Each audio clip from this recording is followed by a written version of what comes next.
माँ जल्दी करो ना, बहुत तेज भूख लगी है। हाँ माँ जल्दी करो ना, पेट में चूहे छलांगे मार रहे हैं। अरे ला तो रही हूँ, सारा दिन बस माँ की ही जान खाते रहो। अरे माँ परेशान क्यों होती हो? भैया की शादी के बाद भाभी आ जाएगी, फिर तो तुम्हें आराम ही आराम हो जाएगा। अच्छा, भाभी ही क्यों? तू नहीं करेगा शादी? कोई अच्छी लड़की मिल जाएगी तो जरूर करूंगा, लेकिन पहले आप तो कर लो। हाँ हाँ, मैं भी देखूंगी कि बीवियों के आने के बाद तुम दोनों उन्हें कितना परेशान कर पाते हो। हाथ में सब्जी का डोंगा लाते हुए मीरा ने कहा।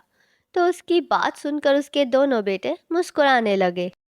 इसके बाद आकाश और आयुष दोनों उंगलियां चाट चाट कर खाना खाने लगे। और फिर अच्छा, एक और बात है माँ, तुम्हारे हाथों का जो स्वाद है ना, वो कहीं और नहीं। रहने दे, बड़ा आया।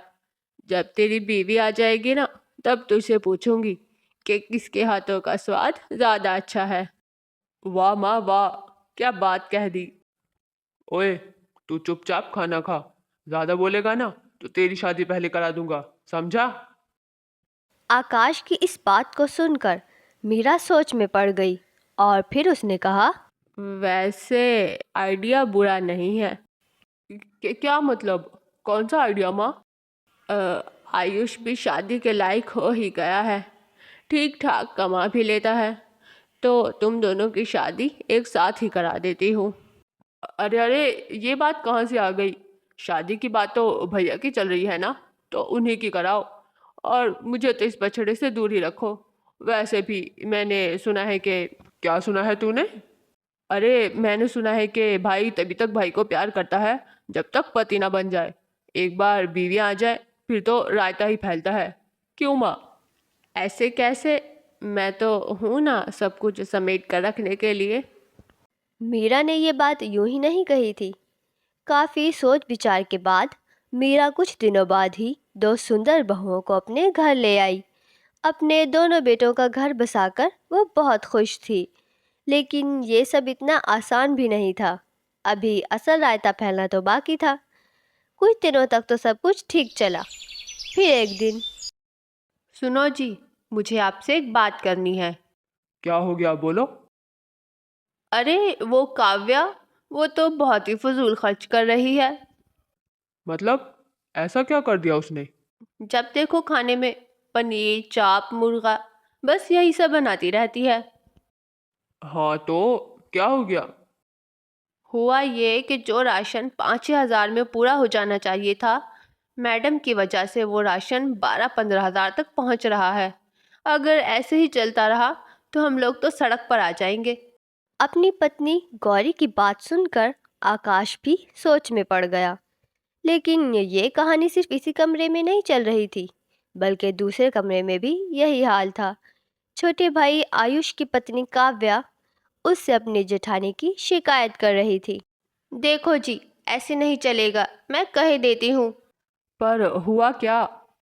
तुम्हारी भाभी भिखारियों के खानदान से है क्या? अरे, ऐसा क्यों बोल रही हो?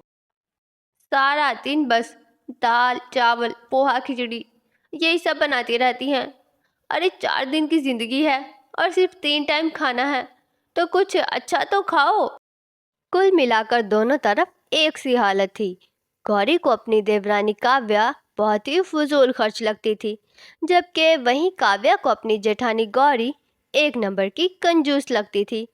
धीरे धीरे ये लड़ाई शिकायतों से बढ़कर हर रोज के झगड़ों और फिर तू तड़ाक पर आ गई। इस सब से परेशान होकर मीरा ने रसोई का बंटवारा कर दिया।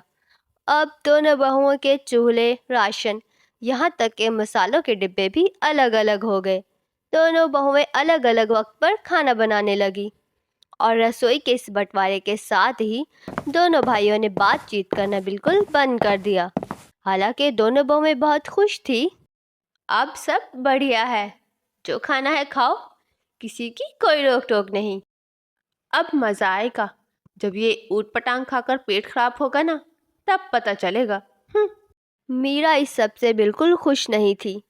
वो हमेशा इसी सोच में डूबी रहती कि कैसे दोनों बहुओं में सुलह हो और घर की रसोई फिर से एक हो जाए। तभी मीरा को एक आइडिया आया। जब रसोई में कोई नहीं था, तभी मीरा चुपके से रसोई में गई और काव्या के आटे के डिब्बे में से ढेर सारा आटा निकाल लिया और फिर मौका देखकर गौरी के सिलेंडर का पाइप निकालकर बहुत सारी गैस खिड़की से हवा में उड़ा दी। मीरा हर रोज़ ऐसा ही करने लगी। कभी वो चावल निकाल लेती तो कभी किसी की दाल कम कर देती। इस वजह से दोनों बहुओं का राशन बहुत जल्द ख़त्म होने लगा। दोनों भाइयों पर दुगना खर्च बढ़ने लगा। और तब एक दिन अरे यार काव्या, कहाँ से लाऊं इतने पैसे? भला ऐसा भी क्या बनाती हो रोज जो महीने का राशन 15 दिन में खर्च हो गया? ऐसा करो, तुम रहने दो, अब माँ ही रसोई संभालेंगी, तुमसे नहीं हो पाएगा। उधर घर के दूसरे कमरे में भी कुछ ऐसा ही हाल था। एक तो सारा दिन दाल चावल और खिचड़ी खाकर मैं खुद पक चुका हूँ, और उस पर भी तुम्हारी रसोई में राशन इतनी जल्दी खत्म हो जाता है। सिलेंडर पर सिलेंडर भरवाए जा रही हो। बस बहुत हो गया।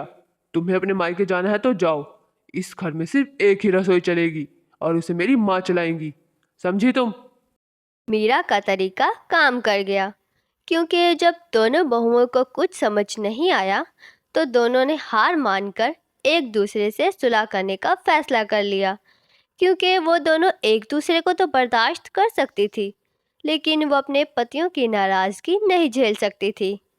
और इस तरह मीरा की रसोई में खिंची लकीर मिट गई और दोनों बहुएं मिलजुल कर एक रसोई चलाने लगी।